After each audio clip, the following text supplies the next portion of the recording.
All right, crew, welcome back. Intro to graphic design. Let's get started on our newsletter assignment. So with InDesign open, I'll go to new file. Okay, so let's change picas to inches, letter size. It's going to read like a magazine, so the pages are going to be facing pages and they're going to be vertical and portrait orientation. This is going to be a 4-page newsletter, so do 4 pages, and we want to start on page 1. We'll do a 3-column. The gutters is what goes in between the columns, so it's a space between the columns. But I think I want to do 1/4 of an inch, so let's do 0.25. The margins are a protection for the text so it doesn't go too close to the edges. We can keep that about 0.5 inches. I think maybe I'll go a little bit more, maybe 0.6 inches. And then hit this chain link so it puts it all the way around the same. This is going to be full bleeds. We want a background color. And so let's go ahead and add 1/8 of an inch bleeds, 0.125. Don't worry about slug. We don't really need that. And then hit create. So here's our newsletter. It's pretty much an overview of what InDesign looks like. Just take into account that InDesign is a lot like Illustrator. It's vector-based. We have a lot of the same tools. We have our selection tool. Then we have our direct select tool, our type tool, which is a lot like the type tool in Illustrator. Pen tool. There's a rectangle tool, ellipse, and polygon. Now notice that this says frame tool and the other one does not. So one is more for frames, for inserting things like text and images. And then the other one is a shape tool more for drawing. However, that being said, you could put text or images in either types of these shapes. And you'll notice a difference as we move forward. There's the pencil tool. So again, like Illustrator, the gradient tool, the eyedropper, the hand, and the magnifying glass. Navigating is the same as Illustrator. Command minus zooms out, Command plus zooms in. Command 0 puts the entire page in the frame.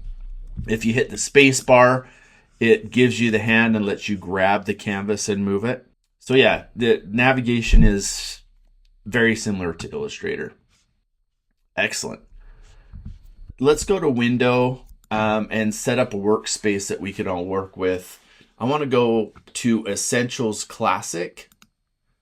And then I want to also make sure I reset that so that nothing customized shows up, that it actually is Essentials Classic. So I'll go back up to Window, Space, and reset Essentials Classic. And this is great because I want the tools over here, which I just showed you, and I want this control area up at the top. So whenever I change to a different tool, as soon as I clicked on the type tool, I've got all the character options and all of the paragraph options right up here at the top in the control bar. When I click on the selection tool, it changes. Okay. Over here on the palettes, InDesign is meant for working in multiple pages. So a pages palette, it shows me, and I chose facing pages, so that's why the first page is over here on the right side. It's like a closed book. It's like the cover. And then as you open up that book, we have the first spread, which are pages 2 and 3. And then the last page, like a closed book, is the back cover. And then up here, this area up here, you have some master pages, and we'll go over that as well in this assignment. And we can shuffle those pages as there's stuff on it, you'll notice, but we can shuffle those pages just like we can shuffle our layers in our layers palette. Okay, we'll go over links a little bit later, but we'll need links open. That helps us manage our images. Stroke, okay, I always like to have the stroke palette open. And then color is great to have as well. InDesign swatches, it's a little more specific. Really don't want to be adding a lot of extra colors unless those are the colors you're going to use for your final production. Okay, excellent. So we can scroll through our pages like that, or we can go to our pages by just double clicking on the actual page that we want to see in the pages palette. Now that's great, especially if you have an InDesign document that's hundreds of pages long. That's pretty much it for an InDesign overview. Before we jump in and start putting in our text and our images, we've got to determine what colors we need to use and also the fonts we need to use. I'm going to limit you to a 2-color newsletter. So it's not going to be full color, but you could use black and another color. Of course, white will be on there because that's the color of the paper. But other than the white, you can use 2 inks. I'm going to use black, and I suggest you use black as well, and then another color aside from that. Normally when we do stuff like that, we pick a Pantone color. And this is my Pantone color swatch book. You will probably obtain one of these in your design career. And this is for color matching, especially if you're doing specific branding. Coca-Cola does it. They have a specific Pantone that they use so that it's always the same red when they print. So you could pick a color from your Pantone swatch book, but you actually don't need that. I'll show you how to pick another color in the swatches in InDesign. So let's go to our swatches in InDesign. Got my palette open right here. We already have black here, so I'll leave that. The cyan, magenta, yellow, red, green, and blue, we don't need those. So I'm just going to get those out of the way and shift select those and hit the trash and delete them. Okay. So now let's add our second color. I'll go to the options menu and click on that and then go to new color swatch. We won't use CMYK. Let's go ahead and try something different. We'll try it, one of these process inks right here. I'll try this HKSK process, and I think I'll try this darker orange. So that's going to be my second color. I could use full black, or I could use the full orange, or I could use a percentage of it. So a percentage of black is going to be gray, and the percentage of the orange is going to be lighter as well. All right, so to actually add tints or percentages of these other colors, I can go over here to my swatches palette, and just for fun, I'm not sure if these are the percentages I want, I'll add an 80% swatch. So you see how the orange gets lighter here. And then I'll hit the plus button, so that adds to my swatches. It's still one color, but it's a percentage of that color. 50%, yeah, I'll do a 60%. And then hit the plus button down here. So now I have a 60%, maybe a 40%. I'm only doing this so that I can keep my colors unified, and I'm always picking the same tints or percentages. That doesn't mean that over here I can't go with another percentage like 43.5. Just know that it's still 2 colors if you use any percentage of those 2 colors. Okay, now let me add some grays. Black, I could just type that in. So now I have some percentages of that orange and gray. So I've set up my 2 colors and I'm ready to go with that. Now let's figure out which fonts we're going to use. I want you to stick with one font family for this, and I don't want it to be a decorative font. I really want you to focus on making your type look clean and keeping everything consistent and aligned. I think I'm even going to stick with Helvetica. You guys can use the same font, or you could use a serif font. Helvetica is a sans serif font. It doesn't have the little feet. If you wanted to use like Garamond, that's a good serif font. So let's go to our type tool. And over here, just on the side, just going to add a little type box. I'm just going to click over here and drag so I can type in my Helvetica. I'll highlight that and then go over to my type options and pick Helvetica. Helvetica, new. That sounds good. There's a lot of options there. So I've got a bold. Okay, so my titles can be in bold. I'll hit return, type Helvetica regular. This one's going to be Helvetica bold. See, I've got regular, Helvetica regular. Okay, and then this one's going to be Helvetica italic.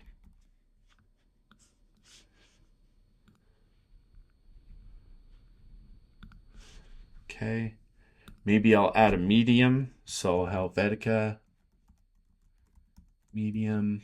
And I'm just doing this, you don't have to do this, but I'm just doing this to show you that I'm going to stick to these fonts and the specific family of fonts for my entire layout. Any variation has to be within the single family of fonts. And it's a good practice to do as you're a starting designer so you don't go all crazy and get all these fonts that don't really go together. Again, and I want you to work on keeping things clean and lined up and spaced well. So I've got my fonts and my color set up. So now I can start working on my newsletter title design.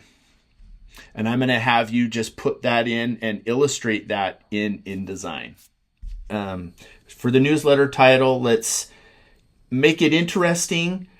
We'll use type, but we'll also use a little bit of illustrations with our pen tool to make it look even better. To start out, I'll take my rectangle tool. Notice there's two rectangle tools. I won't use the frame tool yet. I'll use the actual rectangle tool.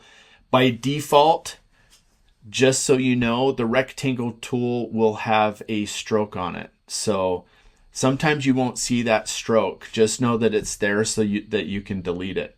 So I'll draw a background color, and I'm going to make this go down to about 3 1/4 inches. To make sure that it's at 3 1/4 inches, I'll go to the rulers and drag down a guide and take that guide to 3 1/4 inches. Okay, good. Now the color, if you look at the swatches here, the color is a gray fill at 40% because that's the last thing I created here in my swatches palette. But then it also has a black stroke. I don't want it to have the black stroke, so I'll bring the stroke to the front and then just hit the none button. And then come back to the fill color and use like this dark orange. Man, that's bright. I don't know if I can deal with that. That is bright. All right, so I'm going to delete those and use a different color. That's brighter than I wanted it to be. I'll skip through this in the tutorial. All right, I like that purple a little bit better. It's not so bright, but it's also bright enough that it will look good in contrast with the black. So that's a good background color. I'm gonna call this Big City News, very original. And I'll draw out a text box and type in Big City Newsletter.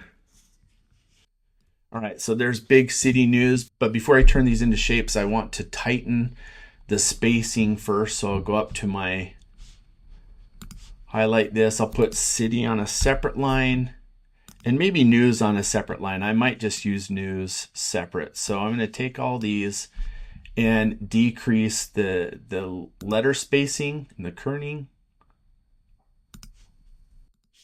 Good. And then to outline it, I go up to type, create outlines, which is also Shift Command O. Okay.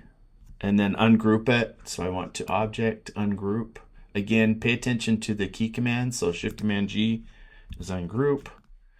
And now I've got big on one line that I can go and increase the size on, and then city separate and news is separate. Looks pretty good. Not sure if I want to use newsletter yet. So I'll take big city news, and I can keep this white, or I can make it a percentage of the purple, which looks okay. Or I can go all the way to the paper color because that's not an actual ink color. And there we go. Oops, don't stretch it. But hold down Shift as you scale it so you don't stretch it. I'm even going to bleed these letters.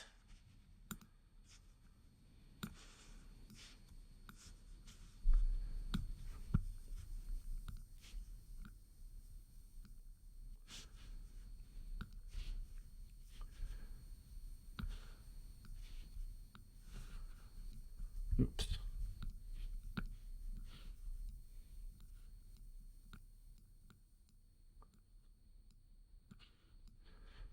And just arrange this till I'm happy with it. I might keep you on board for this whole thing depending on the length of the video, or I'll just cut out until I'm happy with it.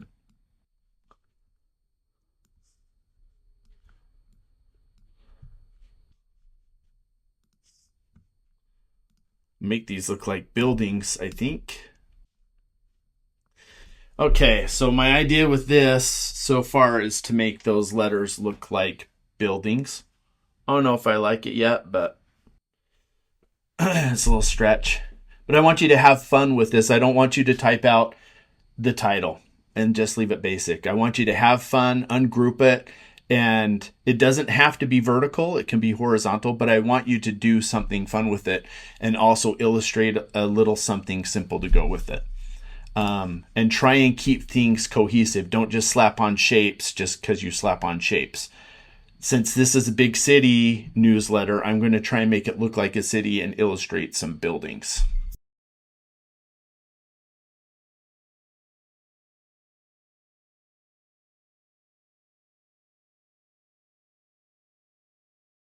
Oh, that's a little bit better. I didn't like it behind it. I'll put in a volume here as well because it needs a little bit more text, and outline that so I could funk it up a little bit if I want. Now, I know a lot of people that don't like designing in InDesign because it keeps these little outlines, margins, and guides that you really don't like to look at when you're designing, but they are really necessary for keeping things aligned. But if you want to look at it differently, or just temporarily look at it without those outlines, it's pretty easy. All you have to do is go to View, Preview, and you can look at it how it is without all of the guides. Okay, I can work on it in preview mode like this, but I'm not going to. I need my margins and my guides there, so I'll go back up to View and Screen Mode and Normal, and that's perfect. Now I was going to take the pen tool and just see how it would look if I did some vectors. I'll hold down Shift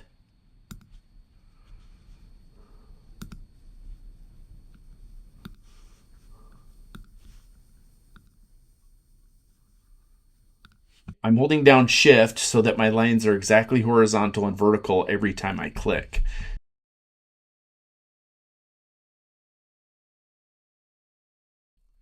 Yeah, I'll go with that for now. That looks okay.